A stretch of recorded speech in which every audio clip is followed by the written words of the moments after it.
Hey there, hi there, ho there, hello there, and welcome back to another exciting edition of the Cardinal Couple Radio Hour podcast, where we bring you the joy and excitement of UofL women's athletics. Certainly been a very exciting week this week as we have got basketball to talk about this morning. We've also got volleyball to talk about this morning. Uh, Two sports that are pretty big on the women's side of things, I think you could say, and certainly with the volleyball squad in the NCAA tournament right now, certainly a lot of fun to go ahead and catch those. We were out there last night doing that, and it was a fun match. The old Chicago State came in against the Cards.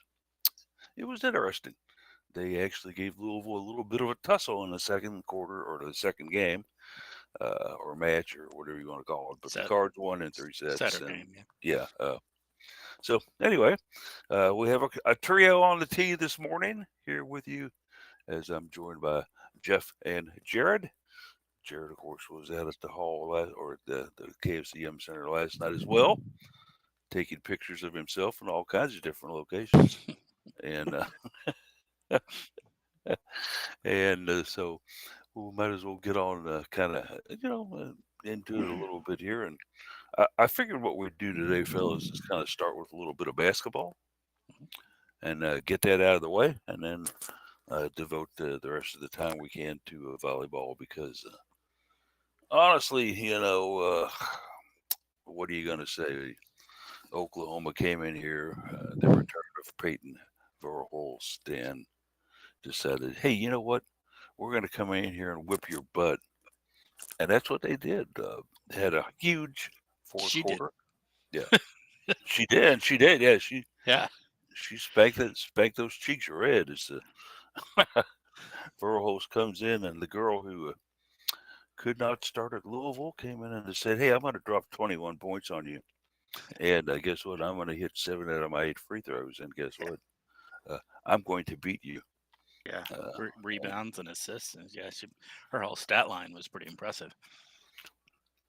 and her games, I don't know if that game was there when she was here. I think it may have been, but it was never gotten a chance to be untapped. Yep. But boy, did she take off at Oklahoma, and of course they love her out there now too. And Jared, we also had tater tot. We had tots and beers out on the court. I mean, we Did you had get some? Yeah, it was nice to see Tot took a break from performing in Wicked to come play some basketball there.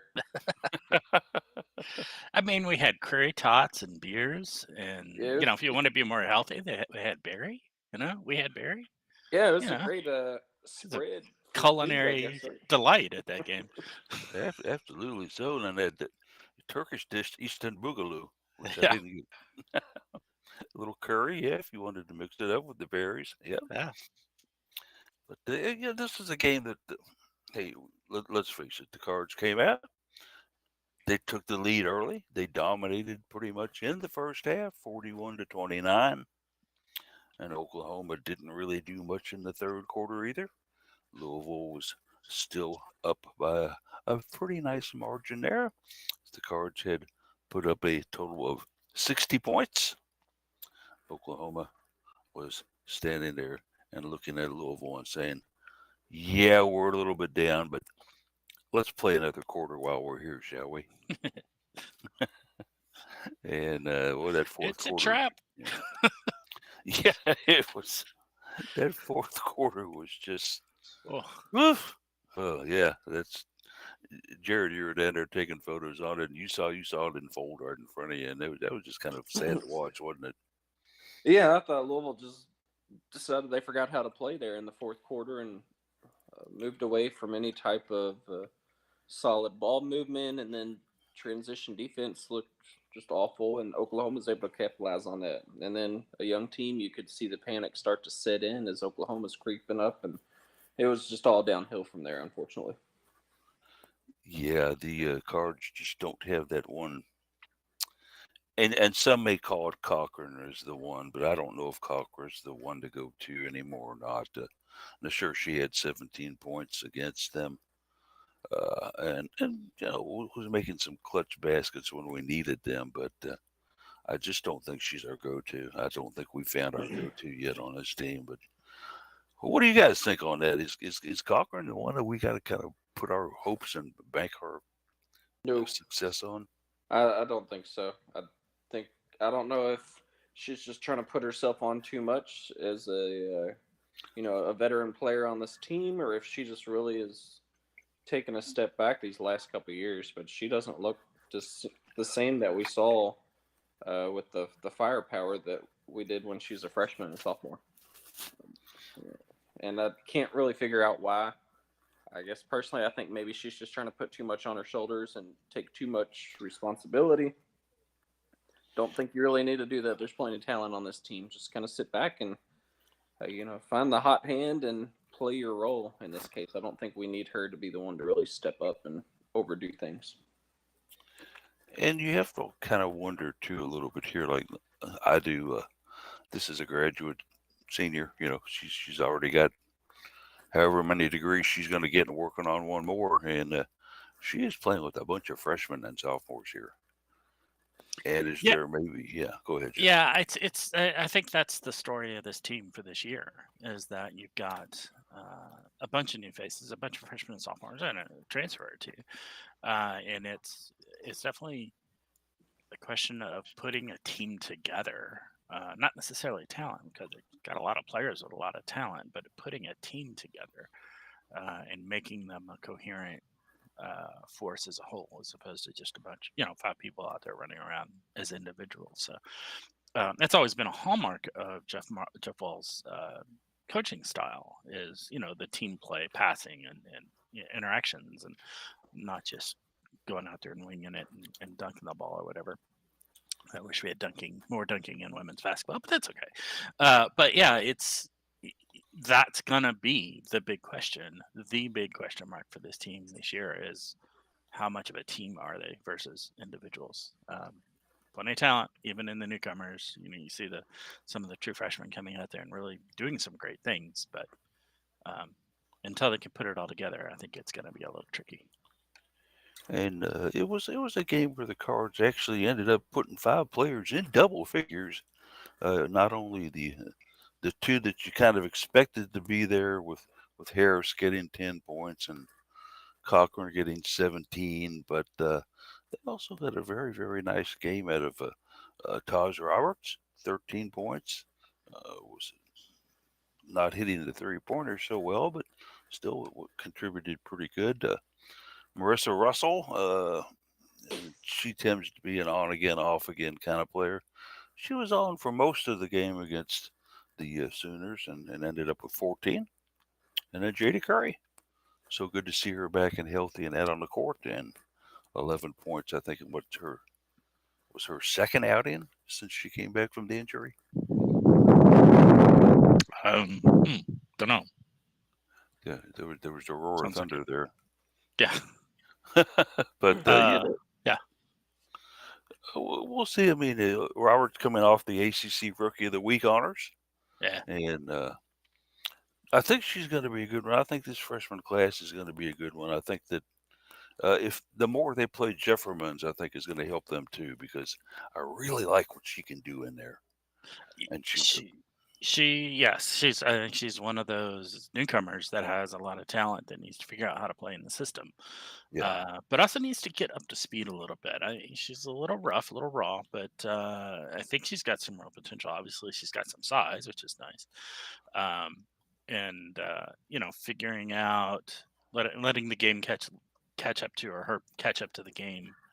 I think is going to be an issue there, but she's getting there. She's developing. You see her developing rapidly. So. Oh yeah, each game you can tell it. Yeah. And the Elf came in and did some good things too. I think as a sophomore, she's a kind of just raw European player that's going to come in and bounce them around a little bit and beat them up for you. And hey, if you Which need a we muscle, needed against Oklahoma because that was we did. Physical game. Oh, absolutely. I mean, I was watching the battle go on down there right in front of us. Wow. Beers was going on, and Beers was fighting everybody that she could. I mean, she was just, you're not going to beat me. you're not going to get by me. No. Yeah, it was very physical. So But I don't think U of L was expecting that much physicality, and I don't want to say chippiness, but it certainly felt that way at times. Maybe a couple stiff arms, and yeah, sometimes you got to be able to take the punch to the mouth and get back up. And I thought maybe U of L retreated a little bit after Oklahoma's physicality came out more in that second half. that's a good point, Jared. And I maybe do you think there's possibly just a touch of overconfidence going into that fourth quarter by us? I mean, we had the nice lead there, and you know, anytime you get a squad that in this case here they we're up 11 points. I think that's right. If I'm We doing had a 17-point lead at one point. yeah, and I think at the end of the third quarter, I think we were still about 11 maybe. I don't know if that's absolutely right or not, but uh, I'm going to do the math. We had 60 points, and then they had 49. Yes, we were up by 11 going into the fourth quarter. It had a 17.1 lead at one time, like you mentioned, Jared. That was in the second quarter, I think, wasn't it? Yes. Yeah, and so then all of a sudden, man, we led for 30 minutes in this game. Oklahoma only led for 5. yeah, Yeah, yeah. you need to But it's have the that right killer five. instinct. But they had the Yeah. right 5. Exactly. Yeah, They had the right 5. And so, I didn't enjoy my beers and tots or curry. But anyway, and I didn't get any berries at all. 0 for 6 from the 3-point line. That was uh, she can hit them when she's on. Sometimes, like some freshmen are, she wasn't on. And it's like Walt said in post game. He said, I like it when she's hitting the threes, but she's got a great mid range jumper. And I don't know why she won't take a couple steps in and take it. I tell her about it, and she seems to understand, but she doesn't do it. So we'll see. It's certainly out of the fire into the frying pan for basketball. They leave that game and go next to play the Yukon Huskies with Paige Buckers back up in the Barclays Center up in New York. That one will be a pretty late tip-off tonight, probably, guys. I'm thinking 9:30, maybe, because there's a game before, and even if it's over at 9, you got to let the teams warm up and such for the second game. Thoughts on this one? Going to be tough. yeah, U of L's a mostly young team for who we're seeing playing valuable and regular minutes out there versus well experienced and I want to say veteran Yukon team. Uh, if you line them up and meet up in March, I think U of L's got a much stronger shot. But this early in the season, and especially playing up there in New York, a lot closer to Yukon than it is Louisville, I would certainly give Yukon the favor in terms of the chances to win. Huskies come into this one 7-0, and they are ranked number 2 in the polls that I've seen, the USA Today and the Associated Press poll. They've actually played a common opponent that the Cards have also played against. They defeated South Florida 86-49 up in Stores, and they've also got some other nice wins on their resume, knocking off North Carolina by 11 in Greensboro. That was a 69-58 game. They have yet to play Notre Dame. That should be a good matchup. As you got to give Gino credit, he doesn't back away from any type of challenge. He'll take his team to go play the best, and he doesn't mind playing in other places beside his own home or his 2 home courts, if you want to call it. Or I guess count the Stores and Hartford. Yeah, but you could say the same thing about U of L this year. You went on Oh well, neutral site with top, I guess what number 1 UCLA now. You were at Kentucky. South Florida is no walk in the park. Colorado is a tough team. You just played Oklahoma. You're playing UConn. I mean, it's a pretty loaded non-conference schedule here too. absolutely so indeed. Another ranked opponent for the Guards. And you take a look at this one. I think maybe some keys to winning this one is that you just got to not let UConn get on one of their patented runs and run off 8 or 10 points in a row on you. And with Buckers at the Yeah, guard. but how do Yeah, you do that's that? who. Yeah, well, my question was, who do you put on Buckers? Uh, maybe Jalea Williams. Phew. Even Uh, then, that's asking for a lot. yeah, that's. I mean, she is maybe if anybody, she is our defensive stopper at the guard position. Okay, she Maybe did. bring Mikasa Robinson back. I don't know. Yeah, yeah. See if Verl Hulse wants to transfer in for a game and then go back. No, it would be fun to see that, but yeah, this is just going to be. Unfortunately, I think the Cards will be 5-4 after this game tonight, and I hope I'm wrong. I hope we can pull the upset up there. Just don't But get back into that corner. UConn is the name itself can intimidate people, and then you get up there and you see Gino and you see Paige and AZ Fudd and everybody. Don't get intimidated. Just it's another opponent and treat them like another opponent. And if UConn goes on a run, well, don't tuck your tail between your legs and run. Fight back. that's absolutely what you've got to do. Let's hope that they can do that. But should be fun. Jared and Jeff and I will be at it volleyball, watching the second of the first and second round games. But hopefully we'll be able to get back home in time to catch this one on TV. It's going to be on the Fox network. How about that? We don't play on Fox all that often. In fact, I can't remember playing on Fox in a while. But it will be on the Fox network, and so if you have cable, you'll be able to pick it up there and other sources as well. I'm sure you can get it. Fox is pretty easily obtainable. And let's see. We'll see what happens. Is Olivia going to show up for this one? Could be interesting. Jada Curry, is she ready for a hot game? No. Nana Harris, can she get double figures again? A lot of fun things to wait and see what happens, and hopefully, this game in itself. The Barclays Center up there probably holds what, about 19,000-20,000. I doubt they fill it up, but I bet it'll be a nice crowd. Maybe one of the largest crowds the Cards have played in front of this year. Yeah, probably. You always think about ACC play getting exciting and crowds getting into it and everything, but UConn always brings a crowd that's loud and proud.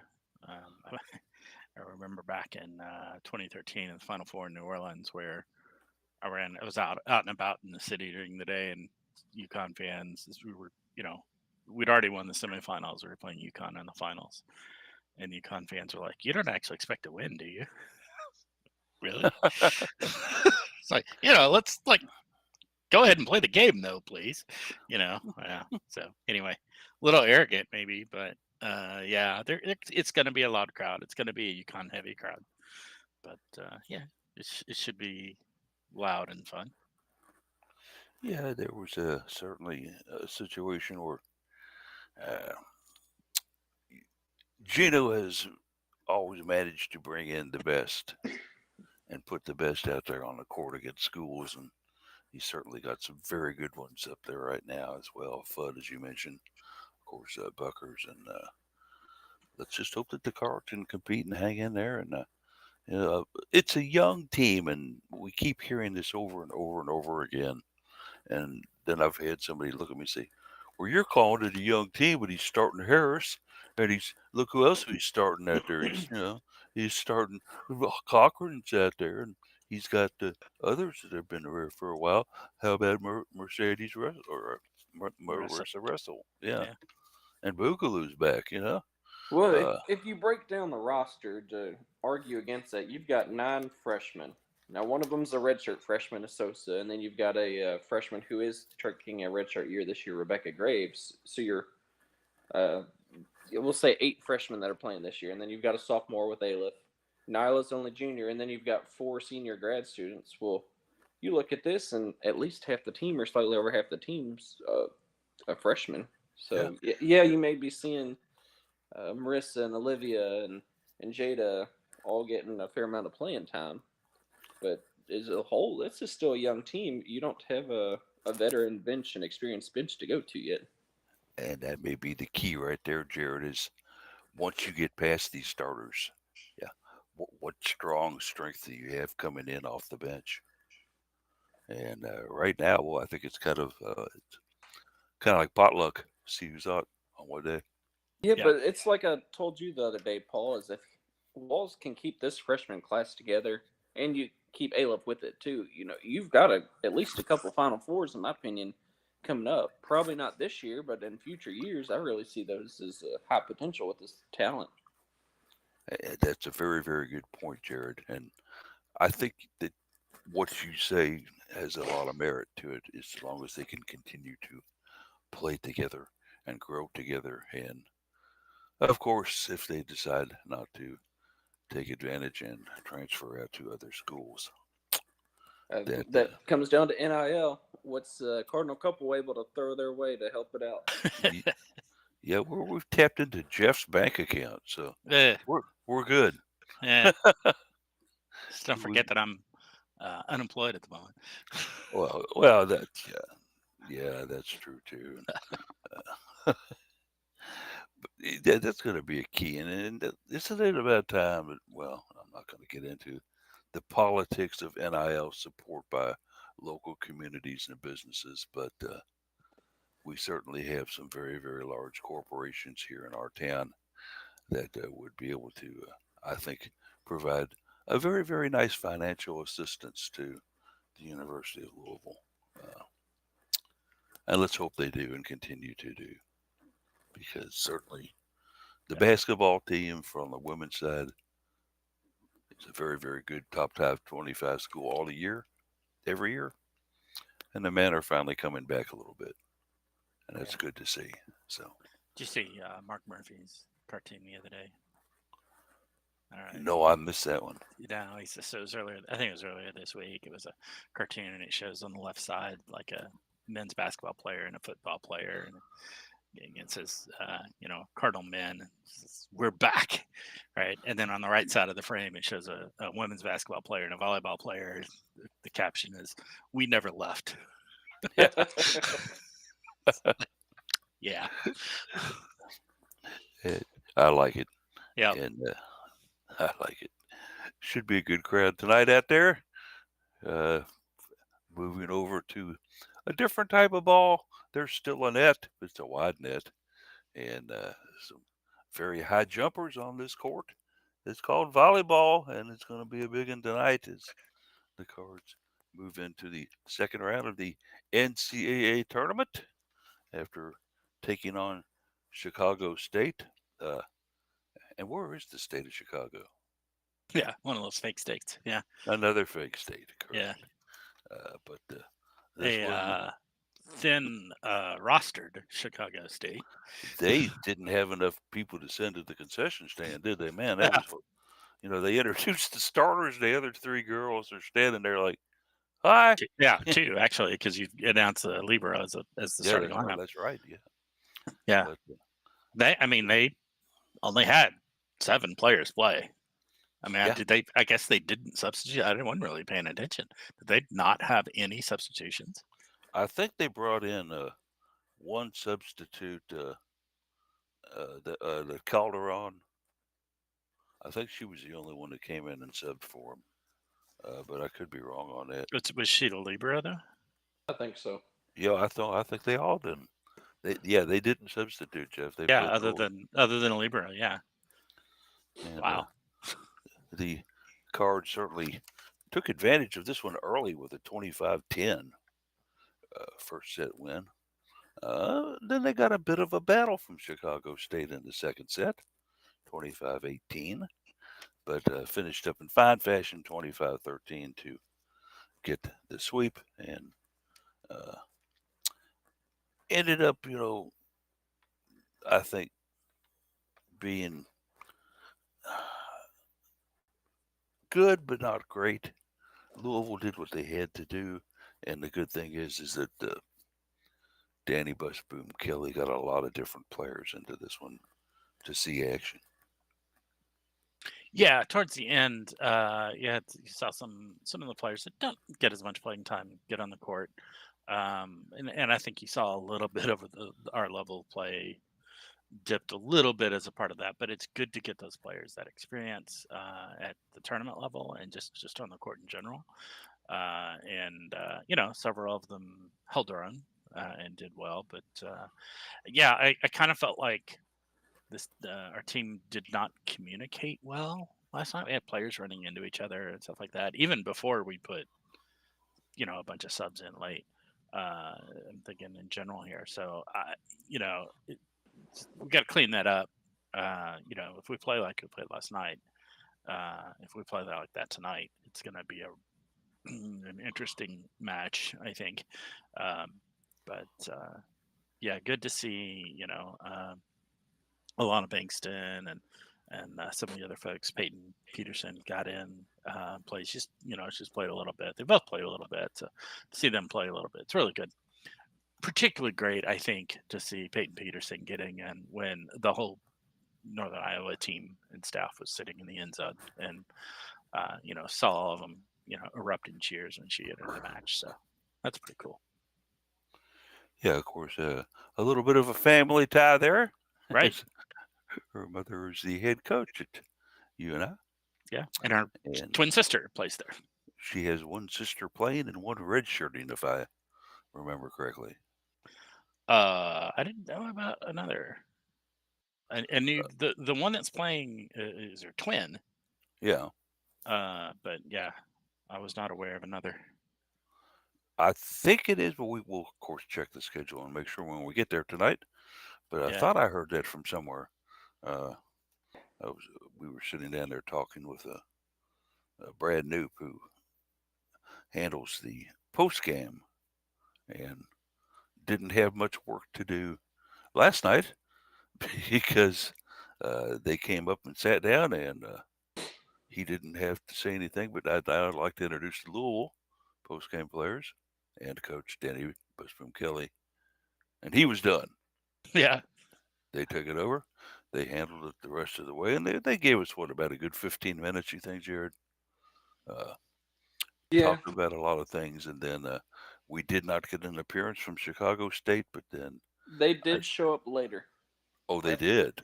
Yeah, after pretty much everybody but two people left the media room.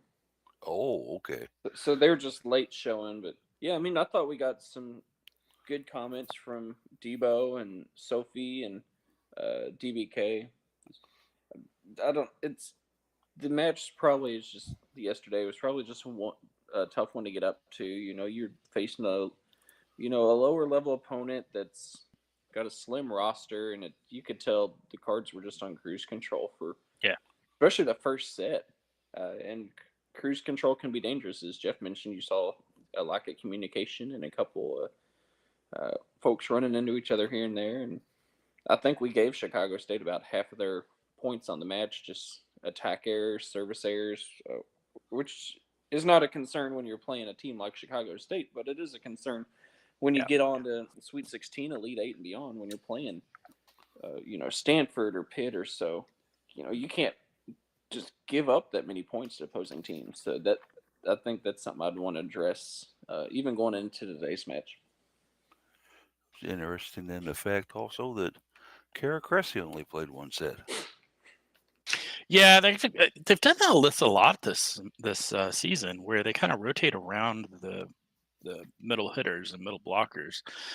There's a degree to which there's some amount of picking. Do you need offense or defense? And then it's usually a decision between PK and Hannah Sherman, but sometimes they'll rotate it around and let Kara sit and get a little bit of a rest. It's a good opportunity to not run your players into the ground when you got back-to-back matches like this. So it's good to see. She's fine. There's nothing wrong with her. She's just they're like we saw some of the other players getting in that don't see much playing time. It's just a chance to spread it around a little bit. When you're playing back-to-back days, any Yeah. chance you can get to rest some of your key players, please Yeah. do it. And then if you're up big, and we've seen this time and time again across several sports, if you're up big, don't risk your best players out there still playing, because there's no Right. sense in them getting injured and something that's not going to matter. As the Cards played 14 total in this match against the Cougars of Chicago State. I did not know that nickname going into hand, but Didn't either. Had to look it up. they are the Yep. Cougars. Yeah. And There was another one I looked at. I had to look up. Oh, yeah, I was looking around various other matches going on in Delaware State. I didn't know either. I had to look that one up too. So they're the Hornets. Oh, I wouldn't have guessed that. Oh, Yeah. Because I initially thought, Blue Hens. I'm like, no. Blue Hens is Delaware. that's actually Delaware Yeah. State is the Hornets. So, yeah. Anyway, tangent.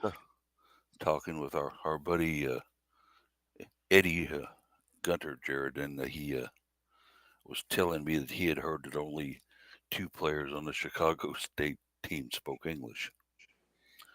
I don't know if that's true or not, but looking at some of these names that you have here, and boy, I would hate to be a play-by-play and had to cover some of these names. Wow. Yeah. Fortunately, our PA announcer has a Hispanic background, Jerome, and a lot of those are Hispanic. So he handled those without too much trouble. And he's really good at talking to like SIDs and stuff to get pronunciation. So yeah, but some of these some of them are not. Yeah, are a test for sure. Yeah, I'm not even going to try them.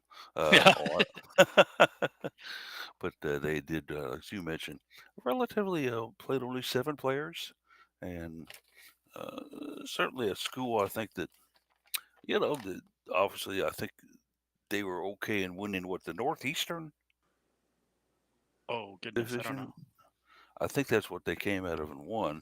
Yeah, so they played they're one of the few conferences that actually plays a conference tournament volleyball. So the top 4 teams in that conference played just a single elimination one. They were the top seed. They won it. Didn't seem to have too much trouble. I think they beat Fairleigh Dickinson FDU in the conference championship. Yeah, Northeast Conference, the NEC. Okay, with the NEC then. That's one that I haven't encountered. Detroit Mercy, Cleveland State that played Kentucky in the first round. Trying to see how they got them on the map here. North Carolina Central, VMI, Norfolk State. Guys, got a bunch of them. Delaware State, who we were just talking about. Some of these are associate members, so the map's a little cluttered. It's kind of like the ACC now. Yeah, a little more. Mostly Northeast, as the name would imply. Chicago State is the farthest west. North Carolina Central is the farthest south as an associate member. Fairfield, CCSU. Yeah, I can't quite see them all. So, here we are. Yeah. As the Cards, of course, with the W here, go to 26-5 on the season now, and ended their play in the ACC with a 17-3 record.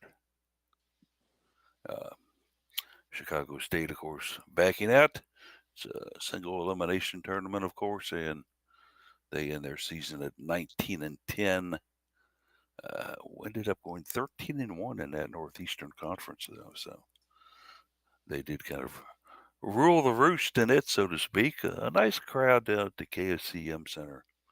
About 4,400, according to the stat sheet. I thought that it was maybe kind of a quiet crowd compared to some of the ones I've seen. Oh, yeah. Felt very quiet to me. But certainly a crowd that was there to watch good volleyball and got to see good volleyball. Yeah. And I got to see good volleyball up close and personal. I almost had two knock my head off, but it's kind of you're down there in that corner where the danger zone is, Yeah. and if somebody comes across with a kill and he gets by everybody, it's coming at me or Sonya. Oh, those things can have some power behind them. Yeah. Well, it's a good thing that Elvis was standing out there. Uh, that's all It's I got to say. yeah, it's definitely volleyball is somewhat surprisingly a sport with a real challenge with concussions. You think, wow, it's a non-contact sport and all, which is true, but man, those balls coming at you if they get you on the head, and they can certainly. They can cause concussions for sure. Oh, absolutely. So I Yeah. mean, uh, and you see Elvis at every home game down there. I'm not talking about Elvis Presley, but I'm not sure what You exactly talking his about Dylan or with the long hair? I call him Elvis, but yeah, I guess Dylan's his real name. Yeah. Yeah, I had to Uh, check with Jeff on the name yesterday. I knew he's a Yeah. hairstylist. He's got wonderful hair. oh yeah, got great long hair, Yeah. and He's part of the reason that all of the staff has great hair, I think. oh, is that what he does? Yeah, so he has in the past. I don't know if he still does, but he has in the past done hairstyling as a day job. Okay, yeah. I He's call good him dude. Elvis, He's and fun he to talk always to. answers. Yeah, he is fun to talk to. Yeah. Because I was sitting there and I kept hearing the play-by-play announcer or the PA announcer for the game on this, and he kept on referring to Maldonado, but he wasn't adding Diaz, Yep. and I couldn't figure out why.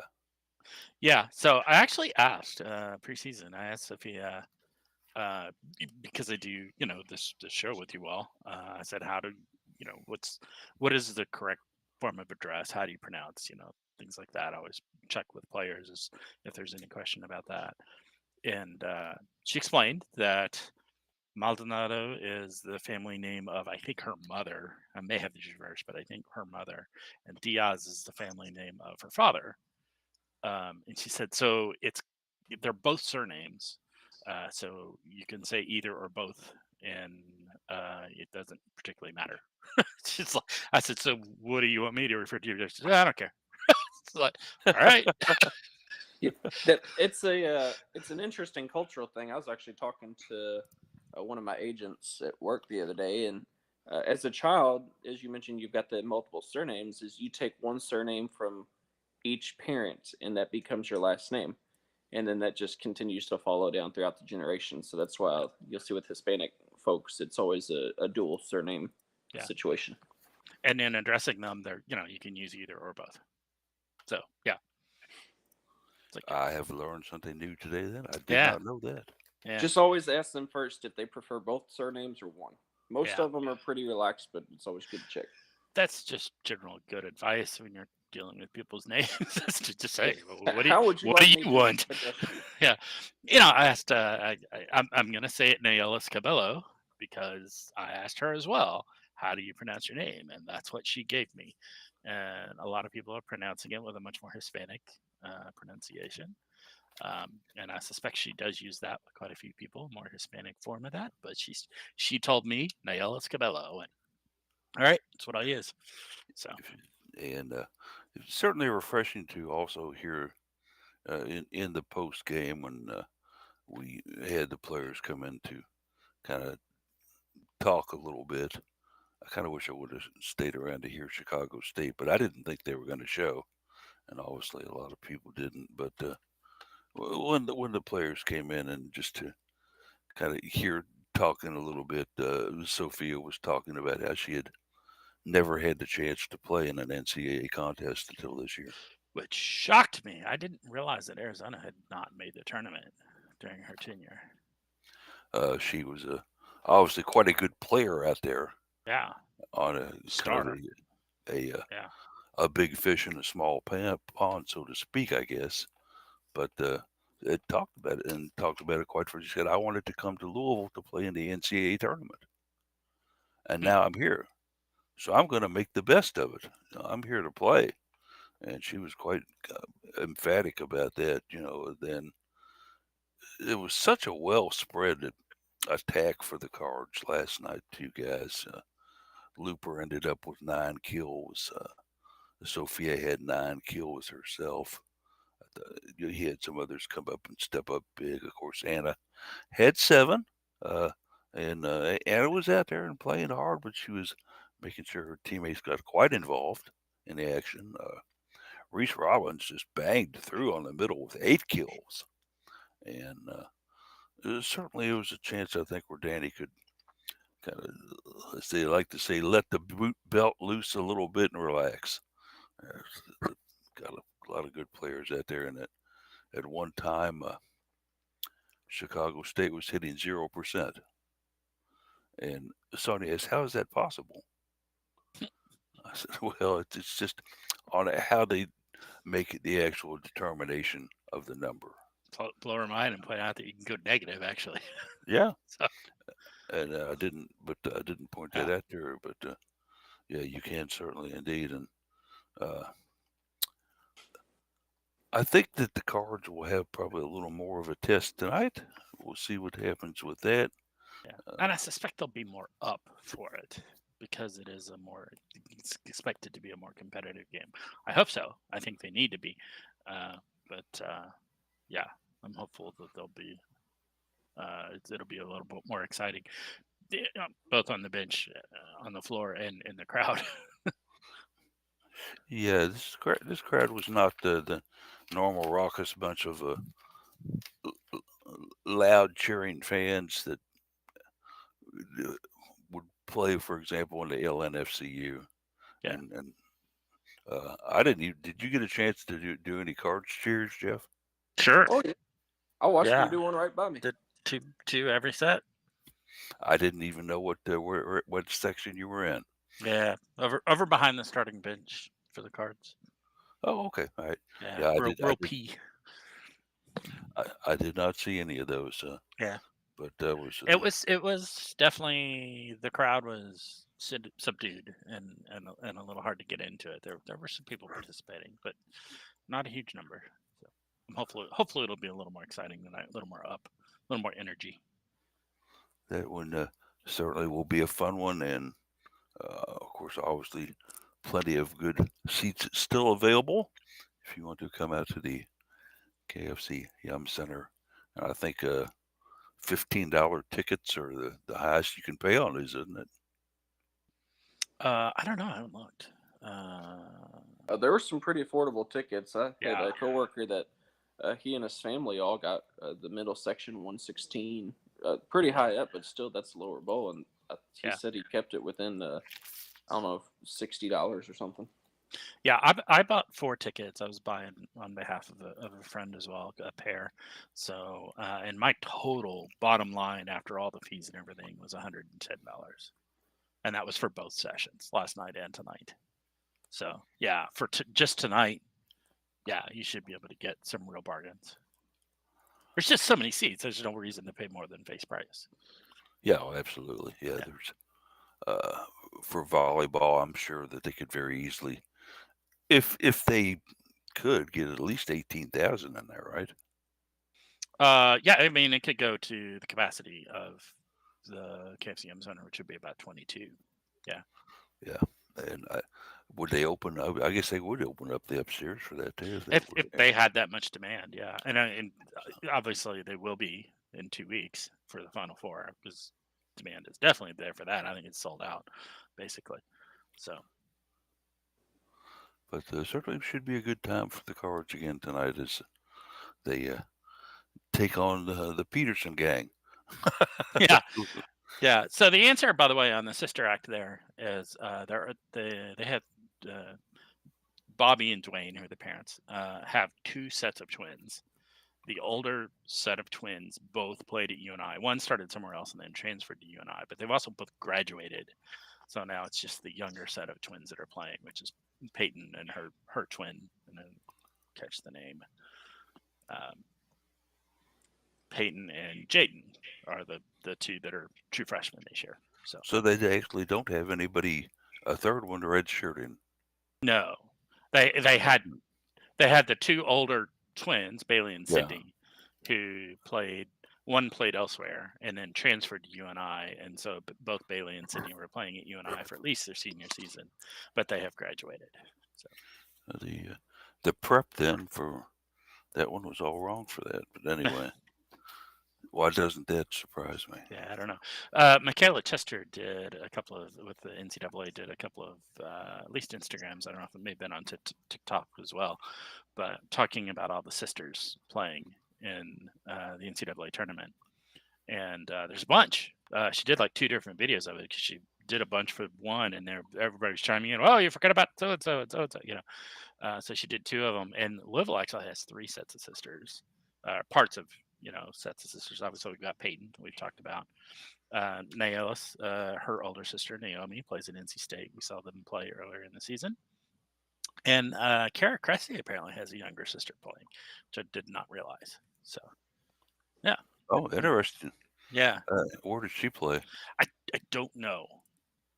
I didn't catch in the video. I didn't catch where it was. So Chicago State goes home. Yep. And the Cards now move on.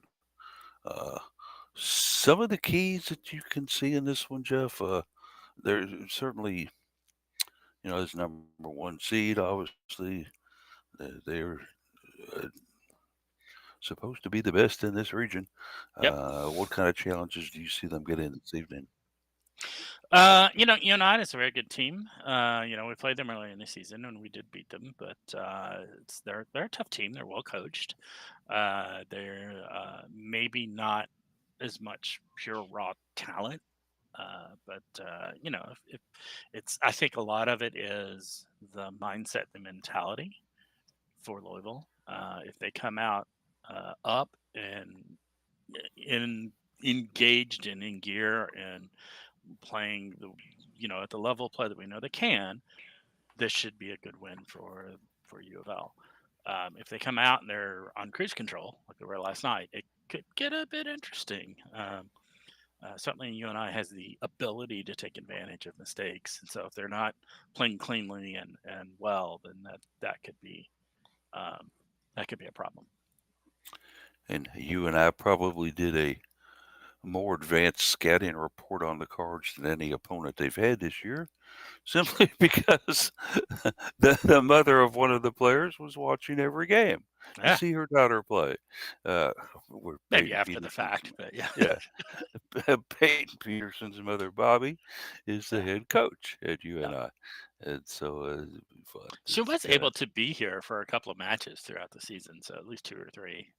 So I did get a chance to speak with her a few times. So it was a lot of fun to talk to another coach that was in parent mode. So it's like it was a parent that really knows the game really well. So it was kind of fun to talk to her about that, just kind of hear her thoughts on the game as it was developing, and the 1 or 2 that she was here for. So it was fun. And of course, as we mentioned earlier, having the opportunity of playing them before, were you surprised at all by the outcome that they did knock off Illinois? No, they were the favorite team. They were the seeded team. Okay. Yeah. Illinois is good. They're nothing to be ashamed of, but they've had better years. I think that was the 8 and 9 seeds. Yeah, technically Illinois was not seeded officially, but yeah, effectively it was an 8-9 matchup. So okay. Getting a chance to rest players always important like that. I think one of the things that you got to kind of look for tonight in this match too is it going to be a DeBeer night? Are they going to turn on the full faucet and let her loose, or is it going to be share the wealth again? Any thoughts on that? I don't think it needs to be a beer night, in my opinion. Yeah, we've got a lot of talent. We got a lot of offensive. Of course, they got the whole idea of the 6-2, or as I call ours, the 6-3 offense is to be able to engage a lot of offensive weapons. DeBeer being, of course, one of them, one very, very good one. We've had nights this season where Charity Looper outscored Anna, sometimes significantly. So, we've got a bunch of weapons: Sophia Maldonado Diaz and Reese Robbins on the right, and then of course our trio of middles, whoever gets played. They're all capable of performing well, and more on the defensive side with blocking, but some offensive prowess as well. So, I don't think it has to be a De Beer night. I think if it is a De Beer night, we probably win. But I think it could be somebody else steps up and really dominates the game in a similar way. We were talking just a little bit before the broadcast on the tournament so far, as most teams have got. I think everybody's got at least one round in now, don't they? Yeah. And possibly a couple of even completed first and second rounds. Yes, that's correct. What's kind of struck you as maybe upsets, guys, in the first and second rounds? The big one, obviously Mizzou over SMU, to me was Yeah. a big time to see a host school that's a 2 seed go down, and I think BYU, who is not a host school, they're a 5 seed, getting swept, which would be what effectively the 12 seed, if I can align things correctly. Not that seeing a 5 seed lose is surprising, but getting swept in the first round is surprising. Yeah, that was a big shock for a lot of people. A lot of people expected UNI and Illinois to potentially be an upset. Of course, that didn't come to pass. Ole Miss over Florida State certainly hurts for the ACC to lose them, but that was 7-10 effectively in the first round. So not terribly surprising, but I usually expect Florida State to do a little better than that. Some others, I'm trying to think who else. Hasn't been a huge number of them. When you look at the 5-4 markings, you had a pair of those that happened last night. Dayton over Baylor, we kind of hinted at, and then the other one, if I remember, Marquette over Utah. Yeah, those are minor upsets, but yeah. As you kind of look into some of the matches that will occur this evening, Pittsburgh, of course, still alive and well. They will face Oklahoma. Yeah, that'll be a beatdown. Should be a no boomer sooner in this one, eh? Unless they get boomed by the kills. I mean, it could go the other way, but it's not likely. Yeah. North Carolina will go up against Penn State. Probably another beatdown. Sounds like it. What you guys are thinking it could be? Yeah, I think North Carolina got overrated a lot early because they had a really weak early schedule. Their schedule is very backloaded with heavy teams, and they really started plummeting towards the end of it. I think we really started to see the quality of that team, and it's not spectacular. So we see that, of course, we had mentioned earlier that Oregon has sent TCU home and will advance on. Kentucky is certainly a team that is waiting to see who comes out of the Marshall. I didn't see a final on this Missouri SMU contest, and so the Cats will go up against Mississippi or Missouri, right? Yeah, if you look at the NCAA's bracket, they have not advanced Missouri, but the Missouri SMU game shows a 3-1 final, but it doesn't show Missouri in the next round yet for some reason. Some quirk of how their software works, maybe. But it'll be next weekend. The first match next weekend in that region will be Kentucky versus Missouri. Both Texas and Creighton, as we mentioned earlier, too. Yeah, that's advancing on. Yeah, that's a 2-3. That could be a really interesting matchup. And the Marquette they always fielded a pretty decent team up there, from what I remember in past years, and certainly took down Utah, stamping their name and a chance to play in the Final 16. So, taking a look at the bracket and then the way it kind of sets out, the Cards have got themselves actually a pretty sweet deal here. It's not terrible. It's not terrible. I think And, Pitt got an easier path to the Final Four, although not trivial. But yeah, I think Love's got a pretty good one. We need to watch out for. We're going to be playing assuming we beat UNI. Let's not let's not take a match for granted. We'll be playing Purdue, right. which is a very frequent NCAA tournament matchup for Louisville to play Purdue. We used to get sent up to Purdue for the first and second rounds very frequently because Purdue was a very good team. It was hosting first and second rounds, and we were not quite as good. So I'm very familiar with Holloway Gym up there. But yeah, they'll be, presuming we win, Purdue will be coming here to play in Freedom Hall with us. So, and then on the opposite half of that, it's likely gonna be, and I think pretty likely gonna be Stanford, and then the other matchup is Florida Kansas, which is a 3-6. That's a potential upset there. Florida could win that, I think. So that'll be interesting to see the outcome of that. And for the Dayton Flyers, a chance to move on as well. Dayton has always got one of those programs that you kind of forget about them until it gets down to crunch time, and all of a sudden, like, wow, Dayton's pretty Giant good this year. killers. Yeah, Yeah, giant killers. look at them go as they knocked off Baylor Yep. on Baylor's court Yep. Like to be able to advance. 3-2, but I feel like the set scores were they were pretty close all the way through. But yeah. So, Jared, you've been studying this bracket pretty strongly too, as well as I guess I have. Does it look like Pittsburgh's tournament, or who's going to come in there and beat them out?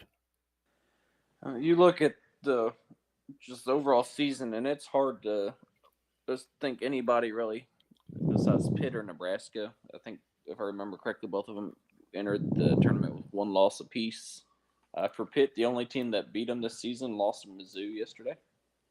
So there's nobody left that has beaten them. Off the top of my head, I want to say against Nebraska, Penn State beat them. So that could be a potential Final Four matchup. I think everybody else is kind of looking up into those. Obviously, we want to hope Louisville, especially playing at home, is going to have a nice home court advantage there. Penn State's looked really solid. They've gotten extra hot lately. Stanford closed out the regular season beating Louisville. So I mean, there's a few teams in there, but I really think it's going to be Pitt versus Nebraska in the championship as of right now. You're lining it up for Pitt and Nebraska. I think that this Kentucky team is going to possibly get a little bit further. They were able to knock off a fairly decent, I think, Minnesota squad and did it Yeah. in 4 sets. I think that Kentucky, when we played them, obviously came in and gave us, a tough match. And they've got a good team. We were just a little bit, Yeah, better. Kentucky has a long history of, except for the year that they won the championship, the COVID year. They have a long history of flaming out in the tournament in the Sweet 16. So I definitely look to Missouri as a potential upset here because of that. Oh, Kentucky is a good team. Don't get me wrong, but for some reason, man, they just flame out in the Sweet 16 frequently. So, yeah, I don't know. We'll see. so you're saying bye-bye Cats after the I Oregon match. Yeah, I think there's a very good chance they advance, but I think there's also a very good chance that they lose that, just given their past history there. It will be fun to watch, of course, and to pay attention to and see how it all turns out. A lot of fun beginning again tonight. Volleyball ahead for us. And so, and we have rolled ourselves up to the top of the hour already. So, a lot of good discussion today on the 2 hot topics right now, volleyball and basketball. And certainly just invite everybody to, hey, go ahead and spend the $15 and come on out to the Center tonight. What else you gonna do? It's cold outside, you know. go enjoy some camaraderie and yell and watch Jeff do cheers and watch Jared take pictures of himself everywhere. Join in. Yeah, come be a part of it. Yeah. Yeah, come be a part of it. I'll And be up behind the card starting bench. So, keep your eye out for Jeff. I know where he's at now because Sonia kept asking me, "Where's Jeff sitting?" I'm like, I don't know. He's like Waldo. I can't tell you. I don't know.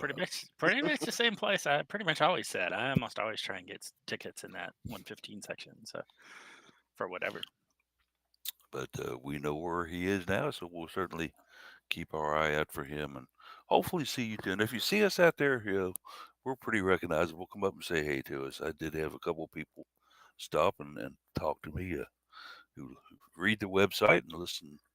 I don't know if they listen to the broadcast or not, but they do read the website pretty regularly and said, hey, appreciate the work you do. What do you think about this? What do you think about that? And I'm kind of like, you know what? Danny's got a powerhouse here. It just depends on whether they run out of gas or not. She's definitely got a very strong team, and Anna DeBeer is probably wanting to go out as a winner. So we'll see what happens with that. But we'll roll into some final thoughts now and get with the guys here. Jared, you want to start us out? Yeah. Win for both teams today. Louisville volleyball and Louisville women's basketball. How about we win? No, just stay relaxed. Don't get tense. Don't get tight. And I think you're fine. It would be interesting to see if we could win both today. I think volleyball has a considerably better chance than basketball, but Yeah. miracles do happen. Jeff, final thoughts? Yeah, you mentioned Anna DeBeer obviously playing for her hometown team, and a lot of motivation for that tonight. But let's not forget also Elena Scott in the same situation, also playing hometown team and also a legitimate National Player of the Year candidate here. So let me shout out the libero and remember just how uncommon it is for a libero to get that sort of honor. So they get really kind of disrespected just as a group. So shout out to Atlanta Scott, libero extraordinaire in her final game of final tournament run. Oh, not my final game, final tournament run of her career, her college career as well. And I would, yes, final thoughts here. I'll get into those just a second, but I do want to preface this by saying if you have not a lot of volleyball experience in your resume, if you haven't been watching it a whole lot, uh, come out to the game and watch Elena Scott during the course of the evening. That is so much fun. And I pointed out to Sonia, I said, watch her. She goes everywhere. Yeah. And Sonia was kind of like wide-eyed. She was like, wow, look at that, Yeah. So if you want to have fun, go ahead and watch Elena Scott play volleyball tonight. I don't think you can go wrong. Final thoughts here. I like Jeff Walls' confidence with this women's basketball team, despite that they're not exactly having the type of stellar season we have become used to in Cardinal women's basketball. He is, of course, obviously planning for the future. And the guys have said it here, especially Jared. I will say it as well. If he can keep the majority of these 9 players together for the next 3 or 4 years that are up and coming, once the Cochrans and the Russells are gone, I think that they could do some great things. So looking forward to the future there, but for volleyball, the future is now. And let's hope that they can continue to build on that future and continue playing. So come out and join us tonight. Should be a lot of fun. We appreciate you joining us on the Cardinal Couple Radio Hour podcast today. And until we meet again, go Cards.